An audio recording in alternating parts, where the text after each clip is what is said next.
Hi friends, welcome on our YouTube channel career tutor. आज हम एक ऐसे टॉपिक पे डिस्कस करने वाले हैं जो अक्सर आपको स्कूल से लेकर कॉलेज से लेकर और अभी तक आपके लिए एक डाउटफुल टॉपिक रहा है, जिसका नाम है टेंस। इस टेंस को जितना हार्ड मानते हैं, जितना इजी मानते हैं, ना तो ये हार्ड है और ना ये इजी है, यानी कि टेंस अपने आप में एक टेंस है। तो अक्सर इस टॉपिक को बारीकी से समझना बहुत ज़रूरी है। तो ये जो टॉपिक है टेंस जो है, ये हम कवर करेंगे बेसिक टू एडवांस। और आपको मैं विश्वास दिलाता हूँ, अगर आप इस वीडियो के एंड तक बने रहेंगे तो आपको वो बारीकियाँ बता के जाऊँगा, वो सिखा के जाऊँगा कि आप चाहे कोई कंपटीशन का एग्जाम दे रहे हो, चाहे आप बेसिक इंग्लिश सीख रहे हो, चाहे आप स्पोकन इंग्लिश सीख रहे हो, आप किसी भी लेवल की इंग्लिश सीख रहे हो, तो टेंस तो हर इंग्लिश के अंदर, हर सब्जेक्ट के अंदर काम आने वाली चीज़ है। सो इसके अंदर जो टेंस जो है, इसमें अक्सर क्या होता है कि वर्ब चेंज होती रहती है। जैसे verbs are changed according to time और टेंस। इसके अंदर जो वर्ब है वो चेंज्ड होती है अकॉर्डिंग टू टाइम और टेंस। जैसे वर्ब फॉर्म्स, अगर हम वर्ब की फॉर्म की बात करें तो वर्ब की फर्स्ट फॉर्म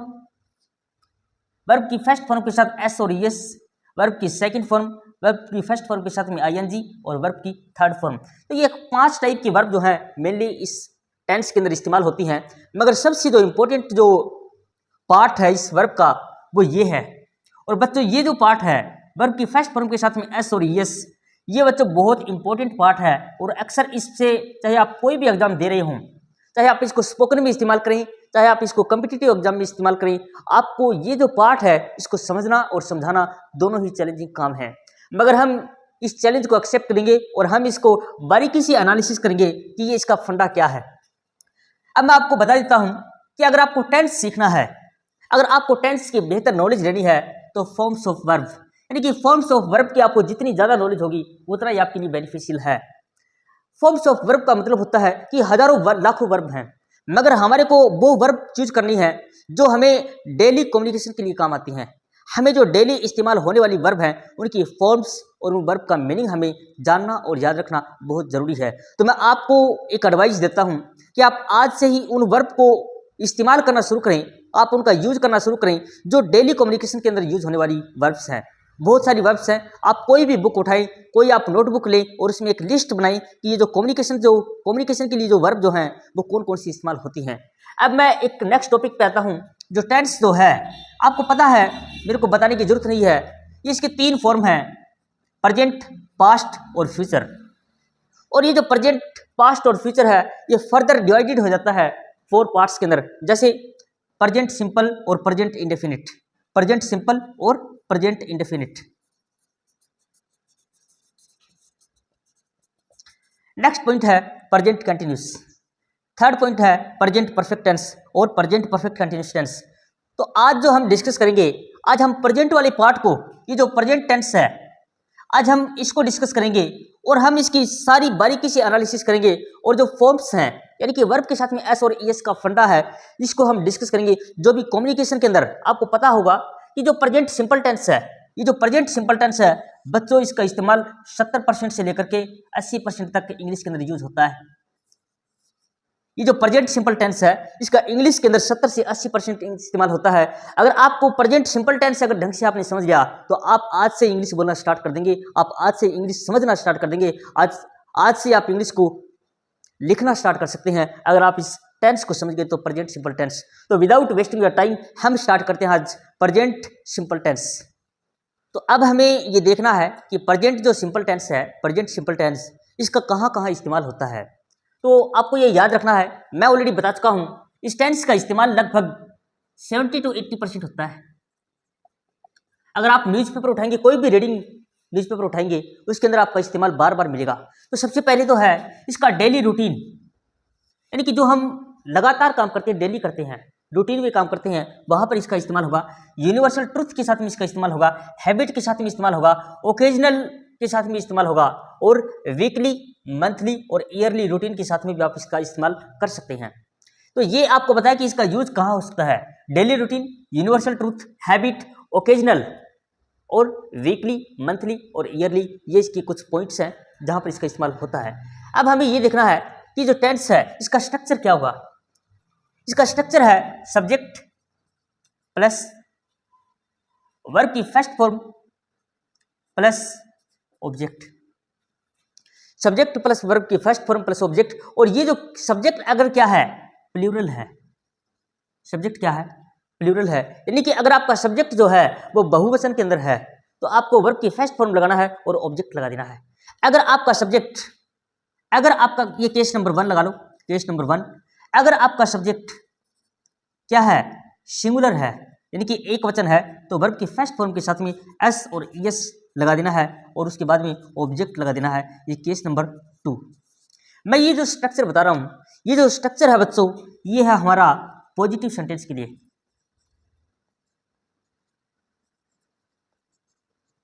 क्योंकि जो सेंटेंस होता है उसके positive sentence, negative sentence, interrogative sentence, interrogative negative sentence, यानी कि ये जो स्ट्रक्चर बता रहा हूं मैं, ये पॉजिटिव सेंटेंस का है। क्या, सब्जेक्ट प्लूरल हो तो आपको वर्ब की फर्स्ट फॉर्म के साथ में ऑब्जेक्ट लगा देना है, और अगर आपका सब्जेक्ट सिंगुलर है तो वर्ब की फर्स्ट फॉर्म के साथ में क्या लगेगा, एस और एस। अब आपको ये देखना है, अब जो मेन मुद्दा जो है हम उसके ऊपर डिस्कस करेंगे। जो मेन मुद्दा क्या है कि अब ये जो वर्ब की फर्स्ट फॉर्म तो हम लगा देंगे, क्योंकि जो वर्ब है उसको एस फर्स्ट फॉर्म लगाने में दिक्कत नहीं है, मगर बहुत सारे बच्चों को ये डाउट होता है कि वर्ब की फर्स्ट फॉर्म के साथ में एस और एस कहाँ लगाएं, वर्ब की फर्स्ट फॉर्म के साथ में एस और एस कहाँ लगाएं। तो ये आपको सिंपल सा फंडा ये है कि आपको जैसे एस एच है, सी एच है, S H C H double S है, और ओ एक्स और जेड, ये वर्ड याद रखना है आपको, S H C H double S O X Z. ये बच्चों 1 2 3 4 5 6 वर्ड्स हैं।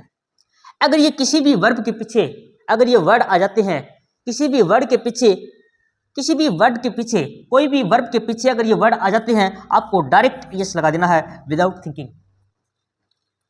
अगर ये जो एस एच है, सी एच है, डबल एस है, ओ है, एक्स है, जेड है, अगर ये वर्ड आ जाते हैं किसी भी वर्ब के पीछे, आपको डायरेक्ट क्या लगा देना है, यस लगा देना है विदाउट थिंकिंग। जैसे मैंने एक वर्ब लिखा इम्प्रेस, जैसे मैंने लिखा, जैसे एस एच है तो वोस, क्या लिखा, वोस, तो वोस जो वर्ड है।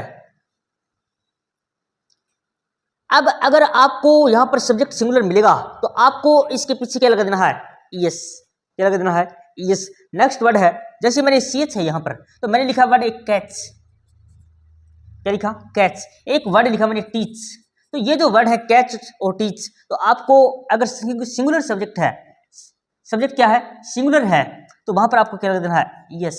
तो कैच का कैचिज हो जाएगा, टीच का टीचिज हो जाएगा, वोस का वोशिज हो जाएगा। मैंने एक वर्ड लिखा, जैसे पुश लगा लो आप, पुश, पुश का मतलब होता है धकेला, तो ऐसा आ गया तो यहां पर यस हो जाएगा अगर सिंगुलर सब्जेक्ट है तो। अब हमारे पास वर्ड है डबल एस।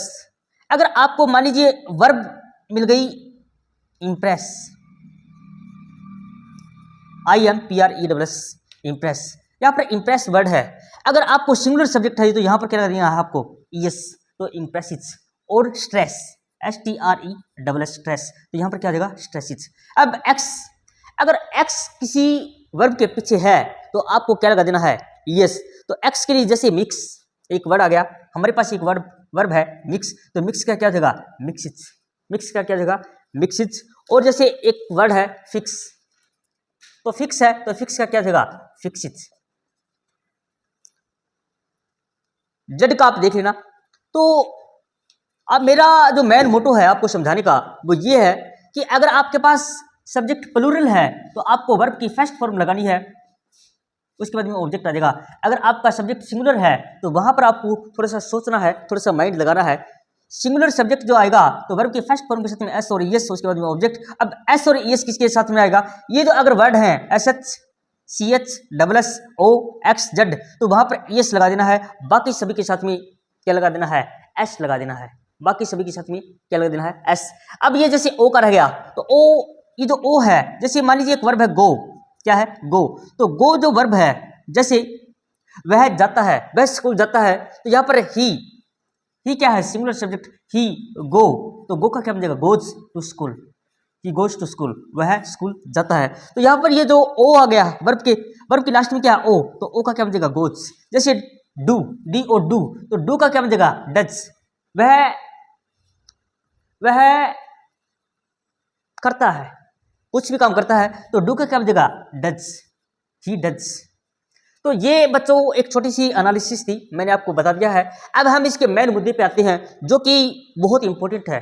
आपको इस वीडियो के एंड तक बने रहना है। हम बहुत सारे पॉइंट हम डिस्कस करेंगे जो आपको एग्जाम पॉइंट ऑफ व्यू से, आपको कम्युनिकेशन पॉइंट ऑफ व्यू से, आपको इंग्लिश के जो भी फंडा है, जो भी आपका लेवल है, उस लेवल से हम उठा के और हम बेसिक टू एडवांस तक जाने वाले हैं। तो आपको इस वीडियो पे बने रहना है। अगर आप चैनल पे नए हैं तो चैनल को सब्सक्राइब करें, वीडियो को लाइक करें और दोस्तों को शेयर करें। चलिए आगे देखिए। ये जो टेंस है प्रेजेंट सिंपल टेंस, इसको समझने के लिए हमारे को टेबल ऑफ सब्जेक्ट समझना जरूरी है। मैंने बताया कि सिंगुलर सब्जेक्ट और प्लूरल सब्जेक्ट, ये सिंगुलर सब्जेक्ट है यानी कि एक वचन कर्ता, एक वचन कर्ता यानी कि कर्ता एक है, एक वचन में है। और प्लूरल का मतलब होता है बहुवचन कर्ता, बहुवचन कर्ता। ये टेबल ऑफ सब्जेक्ट्स है। तो सिंगुलर सब्जेक्ट की मैंने एक अलग लिस्ट बना दी है और प्लूरल की अलग बना दी है, ये समझना बहुत जरूरी है। अगर सिंगुलर सब्जेक्ट ये है he, she, it, any singular name, जैसे राम, श्याम, मोहन, गीता, सीता, जो भी है, so he, she, it, any singular name. The government singular में आएगा, नो वन। पेरेंट सिंगुलर में आएगा, man, women. Your father singular, his father singular. Child, everybody, somebody, someone, anyone. बच्चों ये लिस्ट है बहुत इंपॉर्टेंट है, बहुत इंपॉर्टेंट है। जब भी ये सब्जेक्ट आ जाएं तो मान लेना कि ये सिंगुलर सब्जेक्ट है, ये सारे के सारे एक वचन करता है। और अब जो नेक्स्ट टेबल अगर हम देखें तो ये प्लूरल सब्जेक्ट है यानी कि बहुवचन है, जैसे I, we, you, they. The police, the police किस में आएगा, प्लूरल के अंदर। पर्सन्स प्लूरल के अंदर, पीपल प्लूरल के अंदर, माई फ्रेंड्स प्लूरल के अंदर, पेरेंट्स प्लूरल के अंदर, चिल्ड्रन प्लूरल के अंदर, मैन और वीमेन। ये यहां पर देखिए, यहां पर मैन है तो मैन का प्लूरल क्या होगा, एम मैन। वुमेन का प्लूरल क्या होगा, वीमेन। चाइल्ड का प्लूरल क्या होगा, चिल्ड्रन। पेरेंट्स का, पेरेंट्स। तो बच्चों ये टेबल जो है, table of subjects, I hope आपको समझ में आई होगी। और यहीं से खेल स्टार्ट होगा, यहीं से पूरी इंग्लिश का खेल स्टार्ट होगा। आप इसका एक बार स्क्रीनशॉट ले लें ताकि आपको बार बार दिक्कत ना आए। वह रोज पढ़ता है, वह रोज पढ़ता है। यूनिवर्सल ट्रुथ है कि सूर्य जो है वो पूर्व से उगता है, सूर्य पूर्व से उगता है।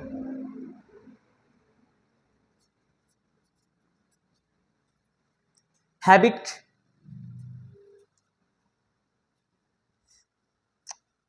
मेरा दोस्त धूम्रपान करता है।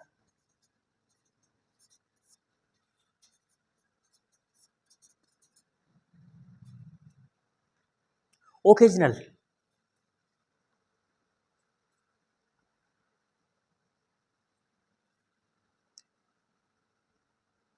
वे,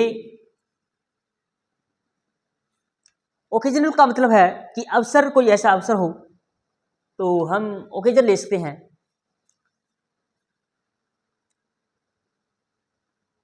वे गर्मियों में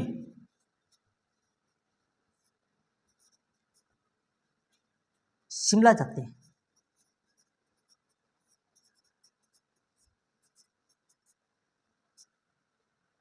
वीकली, मंथली, ईयरली। मेरा भाई सप्ताह में एक बार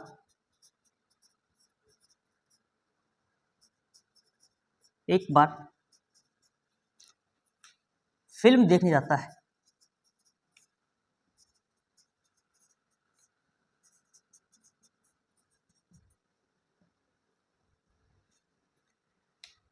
मंथली ले सकते हैं, ईयरली ले सकते हैं, आप बहुत कुछ ले सकते हैं।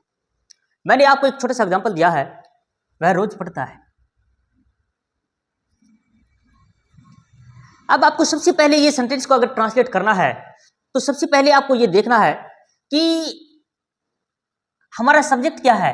वह है सूर्य, मेरा दोस्त, गर्मियों में वे, मेरा भाई, ये सब्जेक्ट हैं। अब सब्जेक्ट के लिए आपको सबसे पहले सब्जेक्ट चेक करना है और सब जैसे ही आपने सब्जेक्ट चेक किया तो आपको ये देखना है कि हमारा सब्जेक्ट जो है वो सिंगुलर है या प्लूरल है।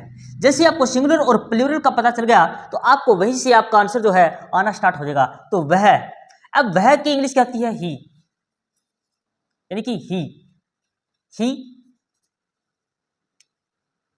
वह रोज स्टडी करता है तो ही स्टडी डेली। सूर्य पूर्व से उगता है, सन राइजेज, सन। अब सन जो है ये क्या है? सिंगुलर है यानी कि एक वचन है, तो यहां पर क्या आएगा? राइज, यहां पर वर्ब है राइज, तो rises, sun rises from the east, sun rises from the east. अब देखिए, मेरा दोस्त धूम्रपान करता है तो माई फ्रेंड, अब ये माई फ्रेंड जो है ये सिंगुलर है या प्लूरल है? सिंगुलर है, तो ये क्या करेगा? स्मोक, यहां पर स्मोक्स हो जाएगा क्योंकि क्या है? सिंगुलर है। My friend smokes. वे गर्मियों में शिमला जाते हैं, they go to Shimla, they go to Shimla in the summer. मेरा भाई सप्ताह में एक बार फिल्म देखने जाता है, मेरा भाई सप्ताह में एक बार फिल्म देखने जाता है। सो माई ब्रदर, माई ब्रदर एक है, goes, my brother goes to, my brother goes to watch movie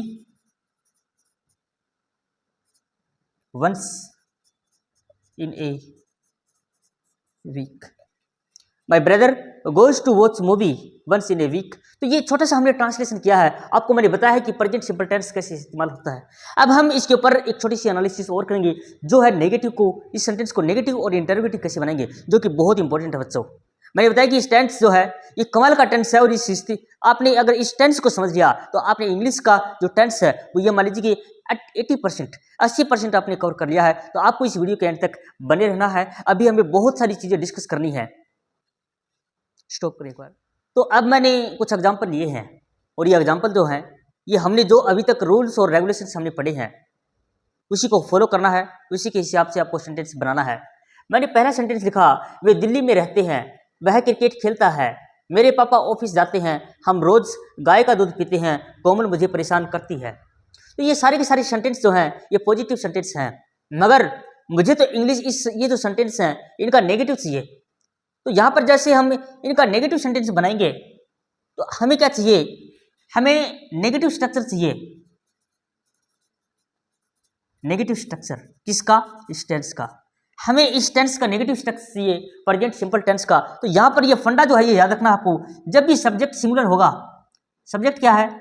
जैसे मैंने यहां लिखा सब्जेक्ट, ये जो सब्जेक्ट है अगर ये सब्जेक्ट सिंगुलर होता है तो यहां पर डज नॉट लगा देना है, डज नॉट प्लस वर्ब की फर्स्ट फॉर्म प्लस ऑब्जेक्ट। अगर सब्जेक्ट सिंगुलर है तो डज नॉट लगा देना है। नेगेटिव की बात कर रहा हूं मैं, नेगेटिव स्ट्रक्चर की बात कर रहा हूं, बहुत इंपॉर्टेंट चीज है। सब्जेक्ट सिंगुलर है, डज नॉट लगाना है, वर्ब की फर्स्ट फॉर्म लगाना है, ऑब्जेक्ट लगा देना है, और ये फर्स्ट रूल बन जाएगा, इसका नियम फर्स्ट। आपको ये याद रखना है, जब हम पॉजिटिव सेंटेंस बनाते हैं तो वर्ब के साथ में एस और ईएस लगाते हैं। तो जैसे ही हम इसके नेगेटिव स्ट्रक्चर पे जाएंगे तो आपको ये याद रखना है, जब भी हम नेगेटिव और इंटरोगेटिव सेंटेंस बनाते हैं, यानी कि हम नकारात्मक और प्रश्नवाचक वाक्य बनाते हैं, वहां पर वर्ब की फर्स्ट फॉर्म के साथ में हमें एस और ईएस नहीं लगाना है, हमें सिर्फ एस और ईएस, हमें सिर्फ पॉजिटिव सेंटेंस सकारात्मक वाक्य के ऊपर लगाना है। ये ध्यान रखना आपको, एग्जामिनर आपको फंसाने की कोशिश करेगा। मैं आपको कई सारे रूल्स बताने वाला हूं। अगर आपका सेंटेंस, अगर आपका सब्जेक्ट जो है वो प्लूरल है तो आपको डू नॉट लगा देना है नेगेटिव बनाते समय, डू नॉट प्लस आपको वर्ब की फर्स्ट फॉर्म लगा देनी है और प्लस ऑब्जेक्ट लगा देना है और ये आपका रूल नंबर 2 बन जाएगा। तो यार हमारे पास डू नॉट और डज नॉट का फंडा आ गया। आपको ये याद रखना, मैंने एक आपको टेबल बताई है क्या सब्जेक्ट की, कि सब्जेक्ट सिंगुलर और प्लूरल कौन से है। जैसे आपको ये पहचान करनी है कि सब्जेक्ट सिंगुलर आएगा तो डज नॉट आएगा, सब्जेक्ट अगर प्लूरल आएगा, बहुवचन आएगा तो डू नॉट आएगा। यहाँ से हम आगे बढ़ते हैं। ये देखिए, सबसे पहले हम इसको ट्रांसलेट करते हैं, बाद में हम इसका नेगेटिव बनाते हैं, तो आपको समझ में आ जाएगा कि फंडा क्या है। वे दिल्ली में रहते हैं तो दे, अब ये दे जो है दिल्ली में रहते हैं तो दे लिव, रहने की इंग्लिश क्या होती है live, they live in Delhi. ये पॉजिटिव सेंटेंस हो गया। वह क्रिकेट खेलता है, वह सिंगुलर है तो ही प्लेज क्रिकेट। क्यों? क्योंकि ये सिंगुलर सब्जेक्ट है, इसलिए मैंने यहां पर वर्ब के साथ में क्या लगाया, एस लगाया। मेरे पापा ऑफिस जाते हैं, माई पापा, पापा एक है तो my father, my father. Go goes, singular है, एस यस आ गया, so my father goes to office. हम रोज गाय का दूध पीते हैं, हम यानी कि वी, हम की इंग्लिश क्या होगी वी क्या है, I we you they plural, so we क्या करते हैं, ड्रिंक इसका cow's milk, we drink cow's milk daily. Komal मुझे परेशान करती है, ये कोई लड़की है और ये बोलती है कि ये कोई लड़का इसको बोलती है कि वह मुझे परेशान करती है, तो कोमल सिंगुलर है तो कोमल। अब परेशान करने की इंग्लिश आप कुछ भी लगा सकते हैं, यहां पर डिस्टर्ब कर सकते हैं, कोमल डिस्टर्ब, डिस्टर्ब तो कोमल क्या है सिंगुलर है तो यहां पर ऐसा आएगा, सो कोमल डिस्टर्ब्स मी। तो ये सारे के सारे स्ट्रक्चर क्या है, पॉजिटिव है। अब हम लेके जाते हैं नेगेटिव में। आपको यहां तक आई होप समझ में आया होगा। हमें चाहिए नेगेटिव, हमें क्या चाहिए, नेगेटिव चाहिए। जैसे ही नेगेटिव आएगा आपको ये देखना है वे दिल्ली में नहीं रहते। चलिए एक बार हम इसको चेंज कर लेते हैं, आप इसका एक बार स्क्रीनशॉट ले लें। तो अक्सर ये वीडियो थोड़ा सा लंबा होने जा रहा है, तो आपको थोड़ा सा पेशेंस बना के रखना है। मगर इस वीडियो में हम आपको वो देने जा रहे हैं जो किसी भी यूट्यूब चैनल पर अवेलेबल नहीं है। इस वीडियो में हम वो बारीकी देने जा रहे हैं जिसका आपने सालों साल संघर्ष किया है, मगर वो चीज़ आपको समझ में नहीं आई और ना ही किसी यूट्यूब चैनल पर अवेलेबल है। तो चलिए अब हम जो स्ट्रक्चर है इसका नेगेटिव स्ट्रक्चर करने जा रहे हैं। तो नेगेटिव स्ट्रक्चर है डू नॉट और डज नॉट। हमें देखना है कि मैंने इन्हीं सेंटेंस को नेगेटिव में बना दिया। वे दिल्ली में नहीं रहते, वह क्रिकेट नहीं खेलता, मेरे पापा ऑफिस नहीं जाते, हम रोज गाय का दूध नहीं पीते, कोमल मुझे परेशान नहीं करती। वे क्या है, दे, तो दे क्या है, प्लूरल सब्जेक्ट है तो यहां पर क्या आएगा, डोंट, सो दे डोंट। आप इसको डोंट अगर आपको थोड़ा सा दिक्कत है, so they do not live in Delhi. पहले रहते थे अब दिल्ली में नहीं रहते, so they do not live in Delhi. हम क्रिकेट, वह क्रिकेट नहीं खेलता तो ही डज नोट। अब यानी कि यहां पर जो वर्ब है, यहां पर ये वर्ब की फर्स्ट फॉर्म आएगी, ना तो इसके ऊपर एस आएगा ना एस आएगा, क्योंकि ये रूल है, इस टेंस का ये रूल है कि जैसे ही आप इसका नेगेटिव बनाएंगे तो आप वर्ब का एस और यस आपको भूल जाना है। वो एस और यस सिर्फ और सिर्फ आपको पॉजिटिव सेंटेंस के अंदर लिखना है। तो he does not play cricket, मेरे पापा ऑफिस नहीं जाते, my father does not, my father does not go to office.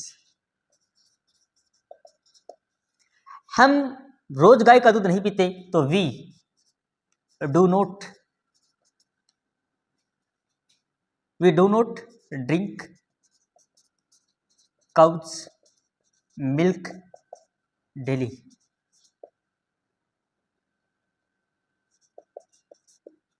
We do not drink cow's milk daily. Komal मुझे परेशान नहीं करती, so Komal does not disturb me. तो मैंने आपको बताया कि आपको जब डू नॉट और डज नॉट आ जाए तो आपको वर्ब की सिर्फ और सिर्फ फर्स्ट फॉर्म का इस्तेमाल करना है, ना तो एस लगाना है ना एस लगाना है, ना तो एस लगाना है ना एस लगाना है। ये नेगेटिव सेंटेंस का फंडा है। अब हम आपको करवाएंगे इंटरोगेटिव सेंटेंस जो कि बहुत इंपॉर्टेंट है, और नेवर का कैसे इस्तेमाल होता है, हाउ का कैसे इस्तेमाल होता है, हु का कैसे इस्तेमाल होता है, वो भी इसी वीडियो में हम कवर करने जा रहे हैं। इसलिए आपको इस वीडियो के एंड तक बने रहना है। फिर भी अगर आपको कोई डाउट है तो आप कमेंट सेक्शन में कमेंट जरूर करें। ये जो हमारा प्रेजेंट सिंपल टेंस है, इसकी हम तीसरी टाइप करने जा रहे हैं, जो कि क्या है, इंटरोगेटिव सेंटेंस, यानी कि प्रश्नवाचक वाक्य। ये सारे के सारे सेंटेंस आप देख रहे हैं, ये इंटरोगेटिव सेंटेंस है। इंटरोगेटिव का मतलब होता है प्रश्नवाचक वाक्य। क्या वह तुमसे बात करता है? क्या वह तुमसे बात करता है? क्या तुम रोहित को जानते हो? चंदू अंग्रेजी क्यों नहीं पढ़ता? वे यहाँ क्यों नहीं आते? आप हमें क्यों नहीं पढ़ाते? आप देख रहे हैं सारे के सारे सेंटेंस क्या है, प्रश्नवाचक वाक्य हैं। तो ऐसे सेंटेंस के अंदर आपको दो स्ट्रक्चर जो हैं वो याद रखने हैं, काफी इंपॉर्टेंट है। पहला स्ट्रक्चर है कि सब्जेक्ट अगर सिंगुलर है तो वहां पर डज आ जाएगा आगे, उसके बाद सब्जेक्ट, वर्ब की फर्स्ट फॉर्म, ऑब्जेक्ट, यानी कि एस और ईएस को आपको याद रखना है। एस और ईएस वर्ब की फर्स्ट फॉर्म के साथ में सिर्फ और सिर्फ पॉजिटिव सेंटेंस के अंदर आएंगी, और अगर सब्जेक्ट क्या है, प्लूरल है, तो वहां पर डज आ जाएगा, डू आ जाएगा। देखिए, क्या वह तुमसे बात करता है, तो वह यानी कि ही, तो यहां पर ही जो है वो सिंगुलर सब्जेक्ट है, तो यहां पर क्या आ जाएगा, does. So does he talk, बात करने की इंग्लिश होती है talk to you. Does he talk to you, क्या वह तुमसे बात करता है? क्या तुम रोहित को जानते हो? तुम, यू, तो यहां पर क्या होगा, डू यू नो, जानने की इंग्लिश क्या होती है, know. Do you know Rohit? किसी ने पूछा कि क्या तुम रोहित को जानते हो? Do you know Rohit? Chandu अंग्रेजी क्यों नहीं पढ़ता? तो चंदू क्या है, सिंगुलर सब्जेक्ट है, सो डज, सॉरी, यहां पर देखिए क्यों नहीं पढ़ता, तो यहां पर क्यों नहीं पढ़ता की इंग्लिश क्या होगी, वाई, तो वाई पहले आएगा। Why Chandu does not learn English, study English या लर्न इंग्लिश, आप ये लिख सकते हैं। क्यों नहीं सीखता? Why Chandu doesn't learn English, Chandu English क्यों नहीं सीखता? यहां पर पढ़ता या सीखता, आप यहां सीखता लगा लो। चंदू इंग्लिश क्यों नहीं सीखता? So why Chandu does not learn English, वे यहां क्यों नहीं आते? वे यहां क्यों नहीं आते? So why they do not come here, sign of interrogation. आप हमें क्यों नहीं पढ़ाते? आप हमें क्यों नहीं पढ़ाते? तो यहां पर why you don't teach, why don't you teach, why you don't teach English, आप यहां इंग्लिश डाल दें। Why you don't teach English to us, आप हमें क्यों नहीं पढ़ाते, आप हमें इंग्लिश क्यों नहीं पढ़ाते? Why you don't teach English to us. तो ये इंटरोगेटिव सेंटेंस है, आपने देखा कि कैसे हमने ट्रांसलेट किया, यानी कि ये कुछ सेंटेंस जो हैं नीचे क्यों, ये जो क्यों वाले हैं, ये WH फैमिली वाले वर्ड्स भी आ गए, तो ऐसे सेंटेंस को हम ऐसे ट्रांसलेट कर सकते हैं। तो आपने देखा कि क्या वह तुमसे बात करता है, so does he talk to you. क्या तुम रोहित को जानते हो? Do you know Rohit? Chandu अंग्रेजी को क्यों नहीं सीखता? चंदू अंग्रेजी क्यों नहीं सीखता? Why Chandu doesn't learn English, वे यहाँ क्यों नहीं आते? Why they don't come here, आप हमें क्यों नहीं पढ़ाते, आप हमें इंग्लिश क्यों नहीं पढ़ाते? Why you don't teach English to us. तो ये एक ट्रांसलेशन है, आई होप आपको समझ में आया होगा। तो ये आप इसका एक बार स्क्रीनशॉट ले लें, और आगे थोड़ा सा पार्ट और है, उसको भी हम चलते चलते डिस्कस कर लेते हैं। तो अब हम दो रूल और करते हैं, use of never and use of who. Use of never and use of who. Never का मतलब होता है बच्चों कभी नहीं, कभी नहीं। नेवर का मतलब होता है कभी नहीं। आपको ये याद रखना है, बहुत इंपॉर्टेंट रूल है।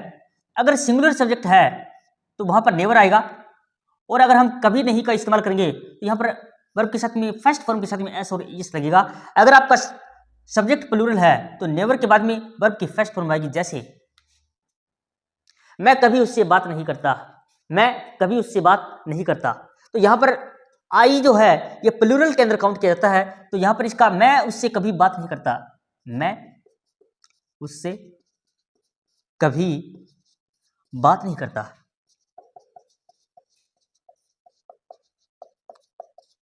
तो यहाँ पर आई नेवर, बात करने की इंग्लिश क्या होती है? टॉक। तो यहाँ पर टॉक्स नहीं आएगा क्योंकि यहाँ पर ये जो आई जो है ये प्लूरल के अंदर काउंट किया जाता है। I never talk to him, I never talk to him. अगर यहां पर सिंगुलर सब्जेक्ट का कोई सेंटेंस लें, जैसे वह मुझे कभी पसंद नहीं करती, वह मुझे कभी पसंद नहीं करती, तो सी नेवर। अब मुझे कभी पसंद नहीं करती, वह मुझे कभी पसंद नहीं करती, तो सी नेवर। अब सी जो है ये सिंगुलर सब्जेक्ट है, तो यहां पर क्या आएगा? पसंद करने की इंग्लिश क्या होती है? लाइक। तो she never likes me, she never likes me. I hope ये आपको ये सेंटेंस जो है वो क्लियर हो गया होगा। वह मुझे कभी पसंद नहीं करती, सी नेवर लाइक्स मी। अब यहां पर आप हु का फंडा देखिए, हु का मतलब होता है कौन। अब यहां पर हु जो है अगर सिंगुलर सब्जेक्ट है तो वर्ब के साथ में एस और एस और ऑब्जेक्ट। जैसे तुम्हें इंग्लिश कौन पढ़ाता है, तुम्हें इंग्लिश कौन पढ़ाता है, तो इसकी इंग्लिश क्या बनेगी? Who teaches you, who teaches you English, who teaches you English. तुम्हें इंग्लिश कौन पढ़ाता है? Who teaches you English. तुम्हारे साथ स्कूल कौन जाता है? Who goes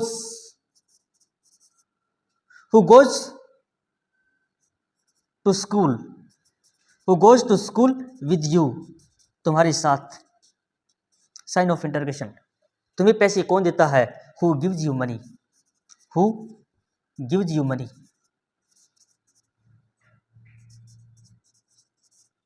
sign of interrogation. तो आपको नेवर का समझ में आया, आपको हु का समझ में आया। तो आपको नेवर में हमेशा ये याद रखना है कि अगर सब्जेक्ट सिंगुलर है तो वर्ब के साथ में एस और एस आएगा। ये बच्चों नेगेटिव सेंटेंस है, अगर आपको याद हो तो मैंने बताया था कि नेगेटिव के अंदर अगर हम सेंटेंस विदाउट नेवर बनाते हैं नेगेटिव के अंदर, तो वहां पर डू नॉट और जो डज नॉट है, डू नॉट और डज नॉट, वहां पर हम एस और एस नहीं लगाते। मगर अगर हमें नेवर का इस्तेमाल करना है तो ये भी एक नेगेटिव सेंटेंस बनाता है। जैसे वह कभी मुझे पसंद नहीं करती, वह मुझे कभी पसंद नहीं करती, नहीं करती। अगली की मर्जी है, करे तो करे वरना तो ना करे। तो सी नेवर लाइक्स मी। अगर यहां प्लूरल सब्जेक्ट है, जैसे मैं उससे कभी बात नहीं करता, आई नेवर, सॉरी 2 बार लिख दिया, I never talk to him, I never talk to him.